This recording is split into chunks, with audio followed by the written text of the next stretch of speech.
देशाची आर्थिक राजधानी मुंबई आणि उपराजधानी नागपूर हा प्रवास अवघ्या 8 तासांवर आणणाऱ्या समृद्धी महामार्गाच्या शेवटच्या टप्प्याचं 100% बांधकाम पूर्ण झालं आहे. फिनिशिंगची कामं पूर्ण करून हा टप्पा लवकरच वाहतूक सेवेत दाखल करण्याचं MSRDCचं नियोजन आहे. जाणून घेऊयात हा महामार्ग नक्की कधी सुरू होणार आहे आजच्या व्हिडिओतून. नमस्कार, MHA-MTV मध्ये आपलं स्वागत. मी गायत्री श्रीगोंदेकर आणि कॅमेरावर आहेत रिद्देश कदम. मुंबई नागपूर समृद्धी महामार्गाच्या अखेरच्या टप्प्याचं काम अंतिम टप्प्यात आलंय. इगतपुरी ते आमने या 76 किलोमीटरच्या मार्गाचं काम फेब्रुवारी अखेरीस पूर्ण होण्याची अपेक्षा आहे. शक्यतो मार्च 2025 मध्ये मुख्यमंत्री देवेंद्र फडणवीस यांच्या हस्ते या मार्गाचा उद्घाटन सोहळा होईल, अशी माहिती MSRDC मधील एका अधिकाऱ्यांनी दिली आहे. समृद्धी महामार्गावर सध्या अंतिम लेन मार्किंग आणि पेंटिंगचं काम सुरू असून हे 25 ते 27 फेब्रुवारी दरम्यान पूर्ण होईल. 701 किलोमीटर लांबीच्या हिंदुहृदय सम्राट बाळासाहेब ठाकरे महाराष्ट्र समृद्धी महामार्ग प्रकल्पाचं उद्घाटन डिसेंबर 2022 पासून टप्प्याटप्प्यानं करण्यात आलंय. सध्या इगतपुरी म्हणजे नाशिक ते नागपूर दरम्यान 625 किलोमीटर अंतरासाठी हा मार्ग कार्यरत आहे. डिसेंबर 2022 मध्ये पंतप्रधान नरेंद्र मोदी यांनी नागपूर शिर्डी अशा 520 किलोमीटर टप्प्याचं उद्घाटन केलं. मे 2023 ला तत्कालीन मुख्यमंत्री एकनाथ शिंदे यांनी शिर्डी ते भरवीर अशा 105 किलोमीटरचा टप्पा वाहतुकीसाठी खुला केला.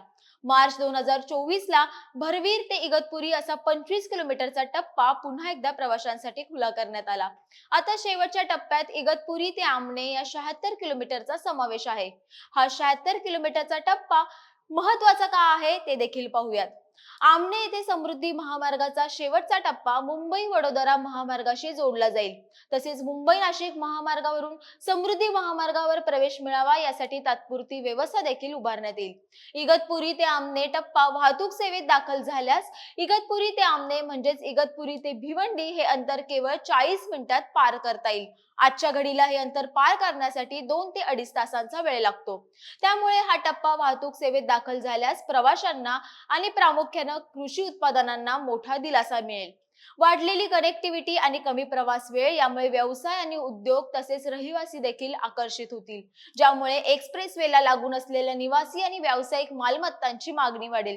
या मार्गालगतची क्षेत्र ही जलद विकासासाठी तयार आहेत. वाढती शहरं आता गुंतवणूकदारांना आकर्षित करत आहेत. हा मार्ग आर्थिक विस्ताराला चालना देण्यासाठी, व्यापार, गुंतवणूक आणि रोजगार निर्मितीला चालना देण्यासाठी सज्ज झालाय.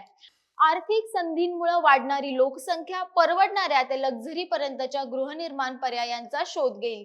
तसंच कृषी प्रक्रिया केंद्र, भरभराटीचे व्यवसाय आणि उद्योगांना कार्यालय, गोदाम आणि किरकोळ जागा आवश्यक असतील.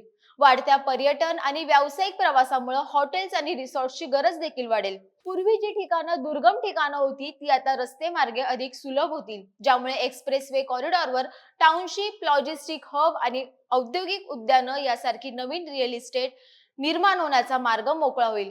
MSRDC या महामार्गावर 10 सार्वजनिक सुविधा केंद्र उभारणार असून यामध्ये पेट्रोल पंप, उपहारगृह आणि विश्रांती केंद्र असतील. महामार्गावर यापूर्वीच वन्यजीव अंडरपास, उड्डाण पूल आणि पादचारी पूल देखील आहेत, जे महामार्गाच्या सुरक्षिततेला प्राधान्य देतात. मुंबई पासून थेट नागपूर पर्यंतचा वेगवान आणि सुरक्षित प्रवासाच्या दृष्टीनं हा महामार्ग गेम चेंजर ठरतोय. आगामी टप्पा सुरू झाल्यानंतर प्रवाशांना मुंबईहून या महामार्गावर सहज प्रवेश मिळेल आणि संपूर्ण प्रवास हा अधिक सुलभ आणि वेगवान होईल. या विषयावरची तुमची मतं आम्हाला कमेंट बॉक्समध्ये नक्की कळवा. MHA-MTVच्या फेसबुक पेजला लाईक करा, आमचं YouTube चॅनल आहे ते देखील सबस्क्राईब करा आणि अशाच अन्य घडामोडींसाठी www.mahamtv.com या आमच्या संकेतस्थळाला नक्की भेट द्या. तुर्तास धन्यवाद.